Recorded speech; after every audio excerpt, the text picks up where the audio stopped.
Welcome to Poetry and Poets with SueAn Stradling-Collins, Director of the Apache County Library District. Today we're going to talk about the current Poet Laureate of the United States, Joy Harjo. Have pictures of her here. She is a saxophone player in a band. She still has her band. She still performs. And this is what she looks like today. She was born May 9th, 1951, so she'll be turning 70 very soon. She was born in Tulsa, Oklahoma. She attended high school in Santa Fe at the Institute of American Indian Arts. She started as an artist, drawing and painting, and then she discovered music a little bit later in her life, and poetry came in her 20s. When she left the Institute of American Indian Arts, she went on to the University of New Mexico and received a degree there in creative writing. From there, she went for a master's in fine arts at the University of Iowa. In 2019, on June 19th, she was appointed the Poet Laureate. The Librarian of Congress is the person who appoints that position, and so she was placed there in 2019. Usually the position is for 1 year. She was asked to do it a second year, and she is one of only 2 poets who has been asked now to do it a third year. And so her third year will begin in September, on September 21st of this year. And so she will have a 3-year term as Poet Laureate. She had this to say about writing. Before I do that, I want to mention that she taught at both ASU and U of A, as well as the University of Colorado and the University of New Mexico. She is currently teaching, did I write that down? She's currently teaching in Illinois, I think. So she's still very active as well as being the Poet Laureate. And I think I mentioned it before, but very quickly, the Poet Laureate is tasked to write any sort of poetry that might be needed for the United States if the president or so forth were to ask her to do so. But their main task is to encourage the reading and the writing of poetry. And so that is what she's been doing for the last few years. These are the things that she had to say about poetry.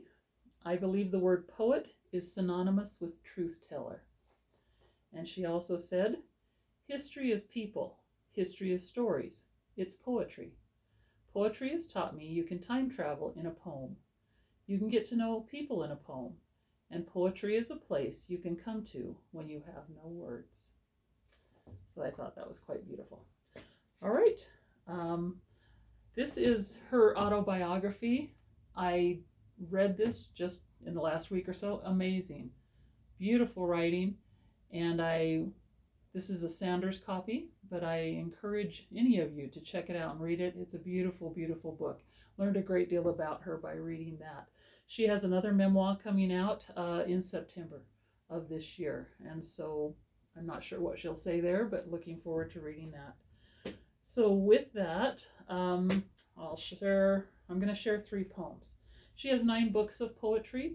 We have 2 that are on our overdrive, and we have 2 that are in our libraries. So a lot of her information, a lot of her poetry is accessible. Let me start with one that's called, the poem is called The Fight, and it comes from An American Sunrise. And this was just published, I believe, in 2020 or 2019 when she became the Poet Laureate.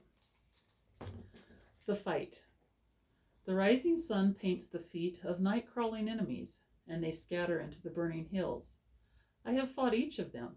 I know them by name. From before I could speak, I've used every weapon to make them retreat. Yet they return every night.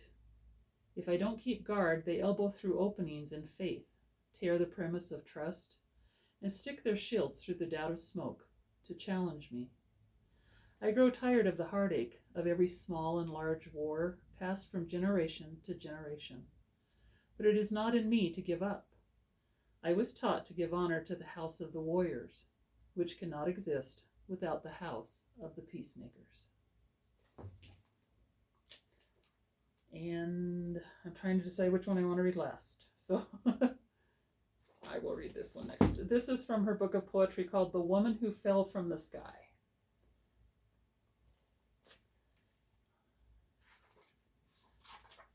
Perhaps the world ends here.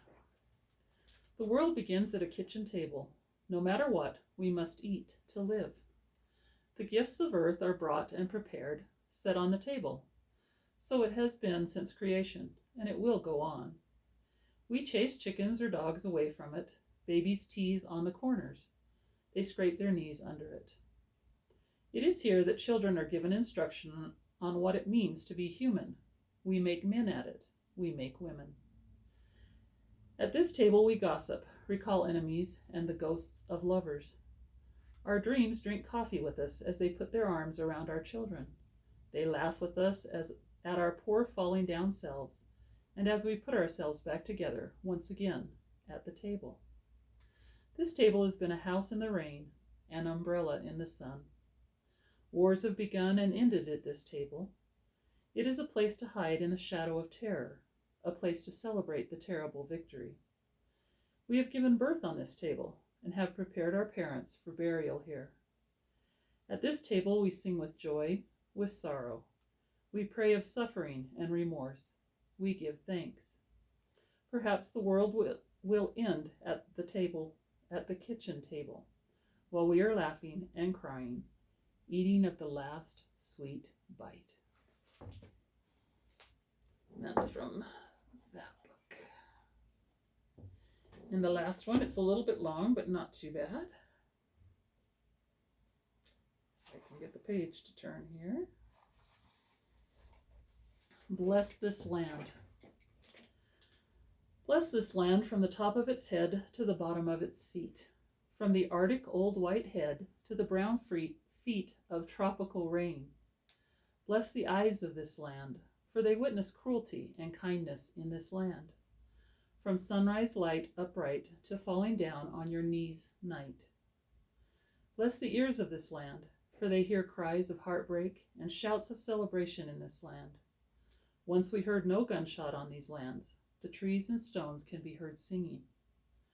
Bless the mouth, lips, and speech of this land, for the land is a speaker, a singer, a keeper of all that happens here on this land. Luminous forests, oceans, and rock cliff, sold for the trash glut of gold, uranium, or oil bust rush, yet there are new stories to be made, little ones coming up over the horizon. Bless the arms and hands of this land, for they remake and restore beauty in this land. We were held in the circle around these lands by song, and reminded by the knowers that not one is over the other, no human above the bird, no bird above the insect, no wind above the grass. Bless the heart of this land on its knees, planting food beneath the eternal circle of breathing, swimming, and walking this land. The heart is a poetry maker. There is one heart, said the poetry maker, one body, and all poems make one poem, and we do not use words to make war on this land. Bless the gut labyrinth of this land, for it is the center of unknowing in this land. Bless the femaleness and maleness of this land, for each holds the fluent power of becoming in this land. When it was decided to be in this manner, here in this place, this land, all the birds made a birdly racket from indigo sky holds. Bless the 2 legs and 2 feet of this land, for the sacred always walks beside the profane in this land. These words walk the backbone of this land, massaging the tissue around the cord of life, which is the tree of life, upon which this land stands. Bless the destruction of this land, for new shoots will rise up from fire, floods, earthquakes, and fierce winds to make new this land. We are a land on turtle's back. When the weight of greed overturns us, who will recall the upright song of this land? Bless the creation of new land, for out of chaos we will be compelled to remember to bless this land. The smallest one remembered, the most humble one, the one whose voice you'd have to lean in 1,000 years to hear. We will begin there. Bless us, these lands, said the rememberer. These lands aren't our lands. These lands aren't your lands. We are this land. And the blessing began a graceful moving through the grasses of time, from the beginning to the circling around place of time. always moving, always. I had read her previously, but reading her again, I've enjoyed it more than I can say. She's amazing. She's still writing. She's still trying to get us to read poetry. You can hear her music. She also has 5 albums that are available. So you can hear her sing, you can hear her play the saxophone, you can hear her read her poetry. I highly recommend that you look into her. Hope you've enjoyed this, and we'll see you again next week. Remember to like our programs and share with others.